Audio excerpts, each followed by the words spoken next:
Global Typhoon, Chairman TV. Weather update. Helping homeless people. Please subscribe.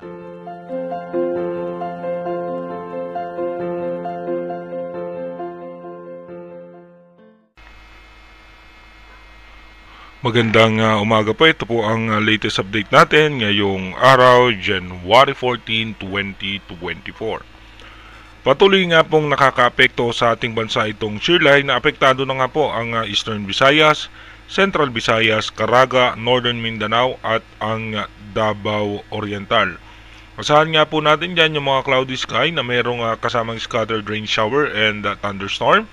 At yung northeast monsoon naman natin at yung amihan ay ito nga po ay mas patuloy na lumalakas. Ito nga po ay nakakaapekto sa may mainland Cagayan, Isabela, Aurora, Quezon, Oriental Mindoro, Marinduque, Romblon, Bicol Region and Western Visayas. Hanggang sa parte po ng Metro Manila ay nakakaapekto nga po itong amihan.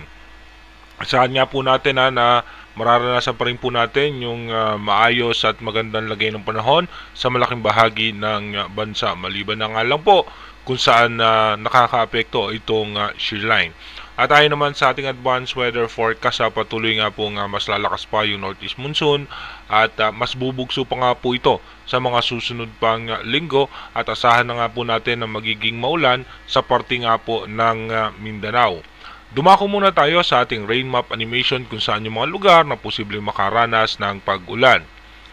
Dito nga po sa ating rain map animation, mamaya nga pong alas 10 ng umaga, asahan natin yung chance ng mga pag-ulan sa may parte ng Visayas, dito sa eastern section ng Mindanao. Hanggang dito pa po yan sa may parte ng Bicol Region, may mga chance pa po ng pag-ulan, pati po sa may Palawan. Pagdating naman po ng alas 3 ng hapon, asahan pa rin po natin may mga tsansa ng pag-ulan sa Visayas at sa Mindanao.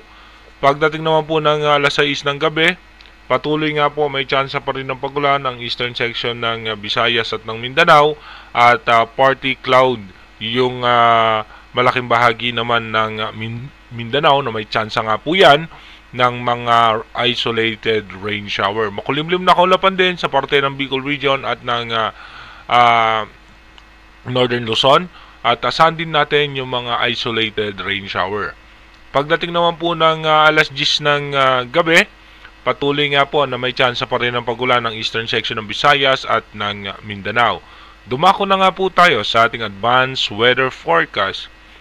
Dito po sa ating advanced weather forecast, makikita nga natin yung mga weather system na umiiral sa loob at labas ng ating Philippine Area of Responsibility. Patuloy nga po yung high pressure area na tumutulak nga po sa may shearline, pababa po yan hanggang sa parte ng Mindanao. At pagdating naman po ng January 15, dito mapapansin natin na halos sa puro Mindanao yung tsansa ng mga pag-ulan. At magkakaroon nga, kung mapapansin natin sa may parte po ng Australia ay meron pong bagyo. Pagdating naman po ng January 16, patuloy nga po na maapektuhan ng shearline ang parte ng Mindanao na may mga tsansa pa rin po yan ng pag-ulan. Pagdating naman po ng January 17, tuloy-tuloy nga po makakaranas po ng pag-ulan ang parte pa rin ng Mindanao at magkakaroon ulit ng panibagong high pressure area sa parte po ng Japan. Pagdating naman po ng January 18, yung high pressure area, andito nga po yan sa parte ng Philippine Sea at yung shearline ay makakaapekto po yan. Dito nga po pa rin sa may parte ng Mindanao, sa eastern section po yan ng Mindanao at magkakaroon ng low pressure area outside PAR na isa nga po sa tutulong na magdala ng mga pag-ulan sa parte ng Mindanao. Pagdating naman po ng January 19, tuloy-tuloy pa rin po na yung shearline hanggang dito pa rin po yan sa parte ng Mindanao. At asahan po natin pagdating ng January 20, may mga tsansa nga po ng malalakas na pag-ulan sa eastern section ng Mindanao. Pagdating naman po ng January 21, kung mapapansin nga natin, halos yung makakapal na kaulapan ay andito po yan sa may parting baba at magkakaroon ng posibleng sama ng panahon naman sa parte ng Japan. At pagdating naman po ng January 22, by January 22, mapapansin nyo nga po, ito po yung muling pagbugso, yung panibagong bugso ng Northeast Monsoon o yung amihan. At dito po yung shear line naman ay makakapekto sa may parte ng Northern Luzon. Kaya ba yung pag-iingat naman sa ating mga kababayan sa Northern Luzon na posibleng makaranas naman ng mga pag-ulan. Yung mga ibang weather system nga po na nasa labas ng ating bansa, yung isa po sa Australia at yung isa nasa karagatan ng Australia ay meron pong dalawang bagyo.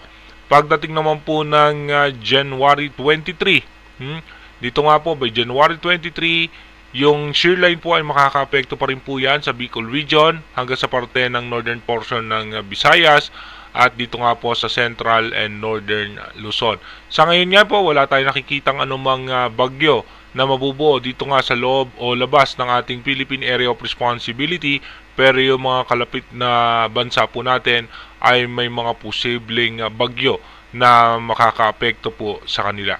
Again, inulit po natin yung ating advanced weather forecast is possible scenario pa lamang po yan. Malaki pa rin po ang tsansa na magbago yan. Kaya manatili tayong tumutok sa ating advanced weather forecast para malaman po natin yung mga posibleng sama ng panahon na makaka-apekto sa ating bansa. Mag-iingat po tayo palagi. God bless po sa ating lahat.